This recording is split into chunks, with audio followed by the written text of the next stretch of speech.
வணக்கம். தலைவர்கள் பிறவியிலே உருவாகிறாங்களா இல்ல நாம உருவாக்குறோமா? இது ரொம்ப காலமா இருக்கிற ஒரு கேள்வி இல்லையா? ஆனா இன்னைக்கு அறிவியல் இதுக்கு ஒரு புது பதில சொல்லுது. வாங்க இந்த பகுப்பாய்வுல லீடர்ஷிப்பை ஒரு பிறவி குணமா பார்க்காம அதை ஒரு சிஸ்டமா மாத்தி நம்மளோட பர்ஃபார்மன்ஸை எப்படி அடுத்த லெவலுக்கு கொண்டு போறதுன்னு பார்க்கலாம். யோசிச்சு பாருங்களேன், இந்த கேள்வி நம்மள பல தலைமுறையா குழப்பிட்டு இருக்கு. சிலர் சொல்லுவாங்க, இல்ல தலைவர்கள் பிறக்கும் போதே அந்த தகுதியோட தான் வர்றாங்கன்னு. இன்னும் சிலர் அதெல்லாம் இல்ல, அனுபவமும் பயிற்சியும் தான் ஒருத்தர் தலைவரா மாத்துதுன்னு சொல்லுவாங்க. ஆனா இப்போ மாடர்ன் சயின்ஸ், குறிப்பா நியூரோ சயின்ஸ் இதுக்கு ஒரு ஹோல்டானா புது ரொம்ப பவர்ஃபுல்லான ஒரு பதிலை கொடுக்குது. ஆனா நிஜத்துல என்ன நடக்குது? இன்னைக்கு இருக்கிற இந்த வேகமான உலகத்துல நிறைய தலைவர்களோட டிஃபால்ட் செட்டிங்கே பர்ன் அவுட்டும் ஸ்ட்ரெஸ்ஸும் தான். ஆனா நல்லா புரிஞ்சுக்கோங்க, இது உங்களோட தப்பு கிடையாது. இது நம்ம லீடர்ஷிப் அப்ரோச்ல இருக்கிற ஒரு சிஸ்டம் பக் மாதிரி, ஒரு அமைப்புல இருக்கிற கோளாறு. சரி, அப்போ இந்த சிஸ்டம் குறைபாடு நான் என்னது? நம்மளோட பழைய லீடர்ஷிப் முறைகள்லாம் ஏன் நம்ம எனர்ஜியை உறிஞ்சி நம்மள டயர்ட் ஆக்குதுன்னு இப்போ கொஞ்சம் ஆழமா பார்க்கலாம். இது வெறும் ஒரு ஃபீலிங் மட்டும் இல்ல, இது நேரடியா நம்மளோட பெர்ஃபார்மன்ஸை பாதிக்குது. இங்க தான் ஒரு பெரிய சிந்தனை மாற்றம் நமக்கு தேவைப்படுது. லீடர்ஷிப்பை ஒரு ஃபிக்ஸான குணமா பார்க்கறத விட்டுட்டு அதையே நம்ம கட்டுப்படுத்தக்கூடிய ஒரு டைனமிக் சிஸ்டமா பார்த்தா எப்படி இருக்கும்? யோசிச்சு பாருங்க. உங்க எனர்ஜி, ஃபோக்கஸ், இன்ஃப்ளூயன்ஸ் எல்லாத்தையும் ஆப்டிமைஸ் பண்ற ஒரு சிஸ்டமா பார்த்தா.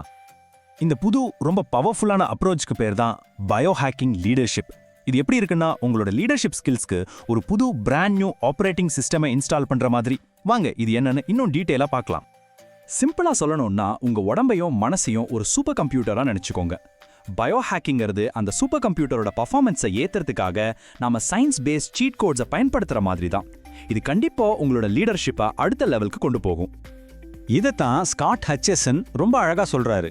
லீடர்ஷிப்புங்கிறது நாம வேணுனே உருவாக்குற பழக்க வழக்கங்கள் மூலமா ஆப்டிமைஸ் பண்ணக்கூடிய ஒரு சிஸ்டம். இதுக்கு என்ன அர்த்தம்னா, லீடர்ஷிப்புங்கிறது ஒரு பாறையில செதுக்கின விஷயம் இல்ல, அது நாம தொடர்ந்து அப்கிரேட் பண்ணிக்கிட்டே இருக்கக்கூடிய ஒரு சிஸ்டம். இந்த முழு பகுப்பாய்வுக்கும் இதுதான் சென்ட்ரல் ஐடியா. உங்களையே ஒரு ஹை பர்ஃபார்மன்ஸ் ஆப்ரேட்டிங் சிஸ்டமா கற்பனை பண்ணிக்கோங்க.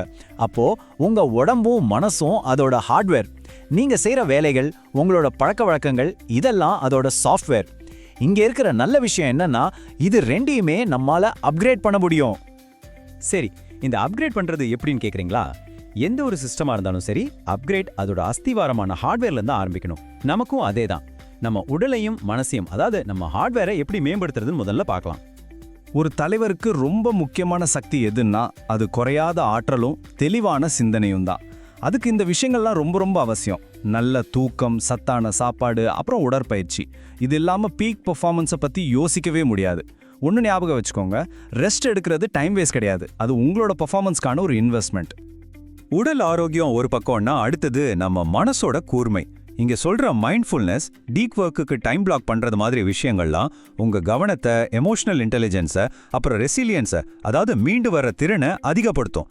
குறிப்பா உங்க மூளை எப்போ ரொம்ப சுறுசுறுப்பா இருக்குன்னு கண்டுபிடிச்சு அந்த நேரத்துல கஷ்டமான வேலைகளை செஞ்சீங்கன்னா உங்க ப்ரொடக்டிவிட்டி பல மடங்கு அதிகமாகும் பாருங்க. ஓகே, நம்மளோட ஹார்ட்வேரை இப்போ அப்கிரேட் பண்ணியாச்சு. அடுத்து நம்ம சாஃப்ட்வேருக்கு வருவோம். அதாவது நம்மளோட லீடர்ஷிப் ப்ராசஸஸும் ஹேபிட்ஸையும் எப்படி ஆப்டிமைஸ் பண்ணுறதுன்னு பார்க்கலாம். இதுதான் நீங்கள் ஒரு தலைவராக எப்படி வெளியே தெரியுறீங்கிறத தீர்மானிக்கும். ஒரு சாஃப்ட்வேருக்கு எப்படி ரெகுலராக அப்டேட்ஸ் வருதோ அதே மாதிரி தான் இதுவும். உங்கள் டீம் கிட்ட இருந்து தொடர்ந்து ஃபீட்பேக் வாங்குங்க. நீங்கள் எடுக்கிற முடிவுகளால என்ன விளைவு வருதுன்னு ட்ராக் பண்ணுங்க. அந்த ரிசல்ட்ஸை வச்சு உங்கள் லீடர்ஷிப் ஸ்டைலை அட்ஜஸ்ட் பண்ணுங்க.